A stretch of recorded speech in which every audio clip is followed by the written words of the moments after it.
Hello there, this is X here, welcome back to another Yu-Gi-Oh video. Today we're going to be doing another deck profile for you. This one is going to be a Mermail Atlantean deck.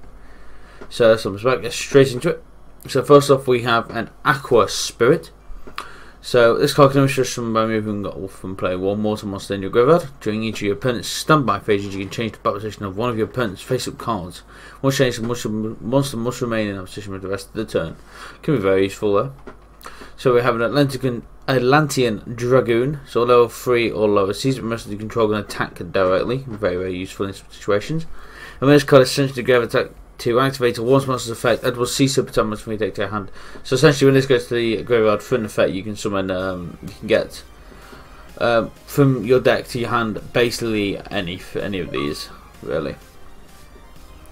So next up after that we have an Atlantean Marksman. So when this card inflicts battle damage to your opponent, you can special summon one level 4 lower Atlantean Sea Serpent type monster from your deck. Except this card. And when this card is sent to the graveyard to activate a water monster effect, target one of your opponent's cards that you can control and destroy it. So again, very useful. Atlantean Heavy Inventory, 1600 defense there. We have a Deep Sea Diva. So when this card is normal summon, you can special summon one level 3 or lower Sea Serpent monster from your deck. So you can get this out and then special summon any of those if you want to do. Very useful, yeah. So we have Kamiya Seal, the Seated of Kaiju. One monster they control. If your opponent controls Kaiju, you must special summon this card in attack position. When your opponent activates a card or effect, except this card, you can move 2 Kaiju counters from anywhere on the field and get activation to destroy this card. So that's just another aqua water monster to use in the game. So next we have of course you've got a Max C. We have 3 Abyss Megalo, which is probably one of the best cards in the deck. It's got 2 other water monsters to go. Special summon this card from your hand. Very useful, 2400 attack card. When you do, you can add one Abyss spell or trap card from your deck to your hand. You tribute one of a face-up attack position water monster. This card can attack twice.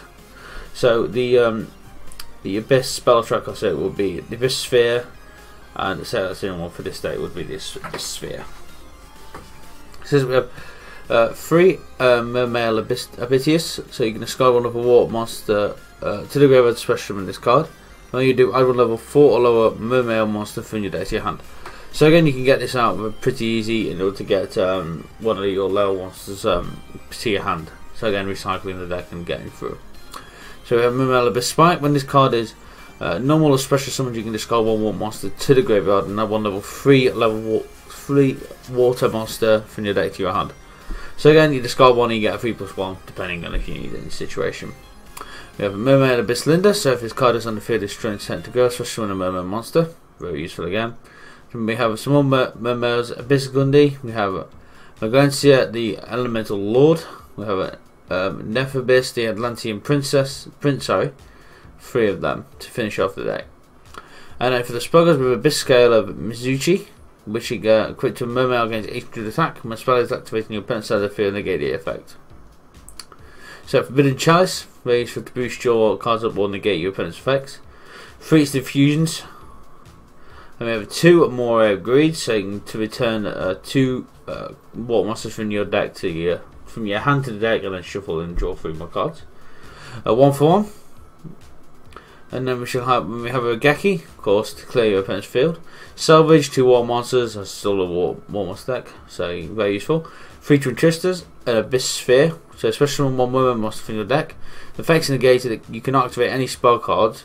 When this card leaves the field, destroy that monster. So it's actually like a monster reborn, so Colour Haunted even. Bottomless, Solemn Warning, and 2 Solemn Strikes.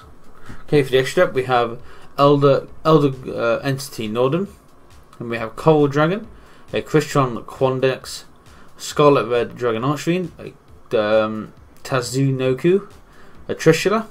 Abyss Dweller is really good in this particular deck because this monster allows while it has an XZ material attached, all water monsters gain 500 attack. So extremely useful there again. Then we have Berhamat Shark, Castell, Mermail Abyss. I'm terrible with names. Abyss Gaius. It isn't Gaius. While this series card has an XZ material, level 5 or higher monsters cannot attack. So good and bad on that one, I'd say. Number 11, the Big Eye. Number 39, Utopia, followed by Utopia the Lightning. Red Ice Flare Metal Dragon, and of course, Totally Awesome. So, that is it for this deck profile. If you enjoyed it, don't forget to punch the like button, leave a comment down below, of course, subscribe if you're new to the channel. Also, miss follow me on Twitter, link down below as always. Let's be safe, thank you so much for watching. Been next, I shall see you in the next Yu-Gi-Oh! Video.